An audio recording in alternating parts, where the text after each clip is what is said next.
केला बेचने वाली चुड़ैल। एक बार की बात है, जादूपुर नाम के एक गांव में करतब दिखाती एक औरत एक रेड्डी के लिए गांव में आती है। आइए आइए मेहरबान कदरदान, खाइए रोहड़ा के ताजे ताजे केले। कभी खाए नहीं होंगे ऐसे केले, पीले पीले केले खाइए। ये कहकर रोहड़ा हाथों में 4 केले लिए उन्हें सर्कल में जोर जोर से हवा में उछालती हुई करतब दिखाती है, जिसे देखकर आसपास के सारे बच्चे अपने अपने मम्मी पापा से उस औरत के पास जाने की जिद करने लग जाते हैं।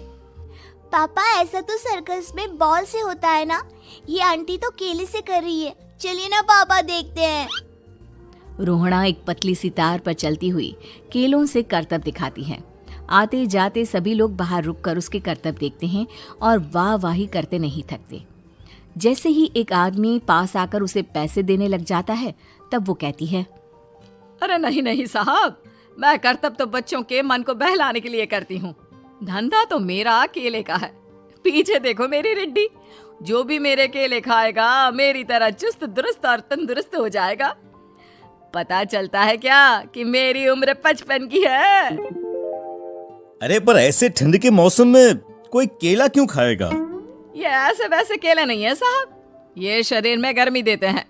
ठंड को दूर भगाए जो भी रोहिणा के केले खाए। पापा, अगर मुझे केले नहीं मिले तो मैं घर नहीं जाऊंगी।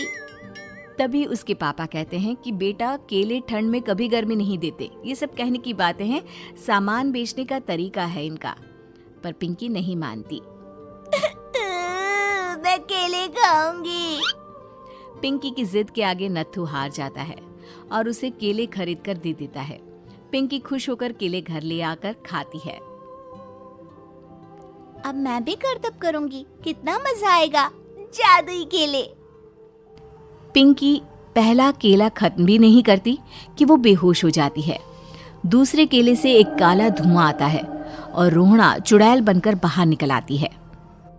मेरे भूतिया केले बच्चे न खाए, ऐसा हो ही नहीं सकता। जादूपुर वालों, कब तक बचोगे? आ गई हूँ मैं रोहड़ा, जिसका कोई नहीं कर सकता सामना। रोहड़ा पिंकी को गोद में उठाकर काले धुएं में कहीं गायब हो जाती है। शाम के वक्त नत्थू घर लौटता है और पिंकी को घर में ना पाकर उसकी माँ से कहता है, माँ पिंकी कहाँ है? अरे बेटा, उसे तो तू सुबह करतब दिखाने ले गया था ना, फिर कहाँ वापस आए तुम दोनों? मुझे लगा तू उसे अपने साथ मंडी ले गया होगा। हे भगवान, मेरी बच्ची कहाँ गई? मैं उसे घर ही तो छोड़कर गया था माँ। नत्थू गांव के घर कोने में अपनी बेटी को ढूंढता है, पर उसे वो कहीं नहीं मिलती। परेशान होकर आके रो रो कर नत्थू हिम्मत हार कर घर लौट आता है। अगली सुबह रोहड़ा फिर से करतब दिखाने आती है और इस बार पिंकी की तरह रोनी केले खरीद लेता है।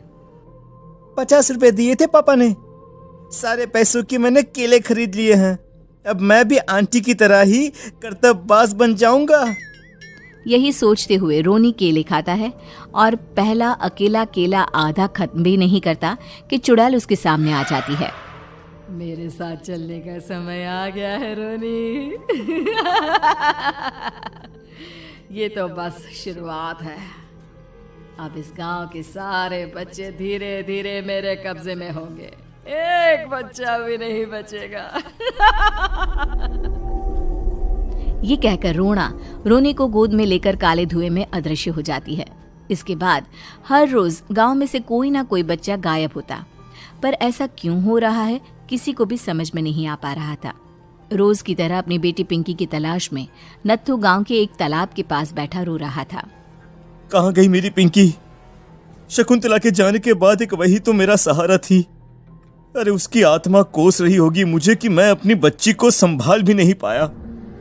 नत्थू ये कहता हुआ रो ही रहा था कि तभी तालाब में से उसे शकुंतला की आवाज सुनाई देती है। कहाँ थी तुम शकुंतला? हमारी बच्ची और सारे गायब हुए बच्चे रोहड़ा के कब्जे में हैं। वो बच्चों को जो केले देती है उससे बच्चे बेहोश हो जाते हैं और उसके कब्जे में आ जाते हैं और वो उन्हें ले जाकर काली दुनिया में ले जाती है। पर वो ऐसा क्यों कर रही है? ये मैं नहीं जानती, पर उस दुनिया का रास्ता मैं आपको बता सकती हूँ। जहाँ ये नदी खत्म होती है वहाँ एक केले का पेड़ है, उसके नीचे एक दरवाजा है, वहीं से रास्ता जाता है उस दुनिया का। ये कहकर शकुंतला की आत्मा गायब हो जाती है। गांव के सभी लोग झुंड बनाकर उसी रास्ते से काली दुनिया में चले जाते हैं और वहां देखते हैं कि सारे बच्चे वहां काम कर रहे थे। पापा मुझे ले चलो यहाँ से। पापा पापा। सभी बच्चे अपने मम्मी पापा से लिपट जाते हैं।